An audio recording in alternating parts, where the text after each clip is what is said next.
Hello everybody, TerraRaven here, and tonight we have an interesting creepypasta for you called Love Letter. Now, since it's getting closer to Valentine's Day, I thought you guys would like a holiday-themed creepypasta. Now, with that said, I want you to sit back, relax, and prepare to get scared. Hello, darling. I'm writing because I now realize that our relationship is fast approaching its end. While I'd love to believe it could go on forever, I've reluctantly, of course, grown tired of our silly routines. The spark has simply faded, and I can't help but hold myself responsible. From the first time I peered through your window, I knew that you were special. You were different from the rest, and I still believe that. There's something so interesting, so desirable about the way that you carry yourself. The things you do when you believe that you're alone. Watching you is what kept me here for so very long.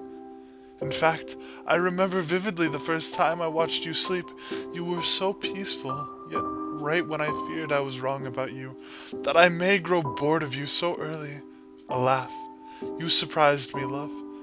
You were never like the rest. There is no way you could have been. That is why I fell in love with you. You intrigued me. Nothing made me happier than to spend time with you, to see you in your natural state. Did you know that? People are mostly themselves when no one else is around. Yes, things were so magical then. Now I've taken to watching you carry out the same routine over and over again. You go to work, you buy groceries, and that is it. What has happened to you, my dear? You were once so full of life. Now you're reduced to chores and hiding in bed. I have not heard a single laugh in months. Do you realize how much I miss it? I don't think you could ever understand how much you mean to me, how it pains me to hear you cry like that. I told myself you would never hurt me, and that you could never even try. Unfortunately, dear, that is where you began to resemble the others. What a pity. Tell me, do you remember the first time we spoke? The day that was meant to be so special. I followed you to work that morning, hardly able to contain myself. The excitement of speaking with you that day was just far too great. This was the height of my love for you. In my eyes, you could do no wrong. I meticulously planned our meeting. You would never know that I had followed you and watched you all these months. Although, when I gathered my courage to speak with you on the train, I was simply disregarded by you. I doubt that you remember our conversation, or the fact that you attempted to ignore me to begin with. I could wager anything in the world that you could not even recall my name if I asked today. The conversation was nothing like I had imagined. You dimly passed my attempts to starting it with short answers. Every part of you seemed to reject me before you even knew me. And that hurt, darling. When I realized that, I let you slip a few things I knew from our time at home. Of course, I know about your social life, your quirky habits, and even your favorite drinks. I expected a warmer reaction, to say the least. I was the one who went out of my way to see you, wasn't I? I knew I understood you in ways that no one else could. That was when you stopped going out. You seemed to want to close yourself off from the world, as if to take your rejection one step further. Your whimsical nature seemed to go missing once you knew about me. Did you want to hide yourself from me? To even take away our time at home? I didn't mean to startle you or scare you away.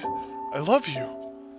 I can now say that possibly going to speak with you a second time was my own mistake, and for that I apologize. I was foolish to come to your doorstep, even though it was such a familiar terrain. You have to understand how lost I was. I had to let my emotions escalate, and soon it was not enough to see you, to watch you. No, I needed more than that. I needed to interact with you once more. Having said that, our painfully short conversation and a door in my face, well, doesn't sit well with me. I would simply love an apology for that. What disappoints me the most is that, just like the others, you will apologize, though you won't mean it. I know this because a weapon is a great persuader. After that, everything you will do will simply be out of pity. You will see me as a crazy person and reject me all over again. You will comply simply to make me feel better. I can't stand pity, and I don't want yours. That is why we must bring this to a conclusion. That way, you will be mine forever. We can skip through the usual process, as I've done all of that before. I will end this before the restraining orders, before I begin to get bitter. All good memories are still young. Even now that I know things are going awry, I can still look at you with no contempt.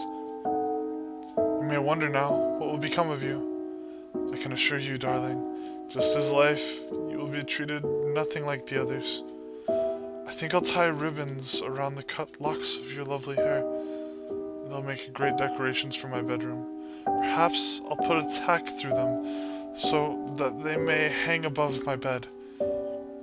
Your ribs may find their way onto my living room wall, especially close to the fireplace. That way, I will always know that your bones are warm there by the fire. Finally, I found an antique tear catcher so that your final tears could be encased in it, and that I may have you with me always. Don't mistake me, my pet. I've never treated anyone or their remains with such reverence. You are special, and you are mine. Even when I am done with you, and we are separated more permanently, I will still be yours, and I will always be yours. With each victim that comes subsequently, even if there ever were a person who could return my affections, you will remain special among all those who have fallen by my hand. Love, your secret admirer.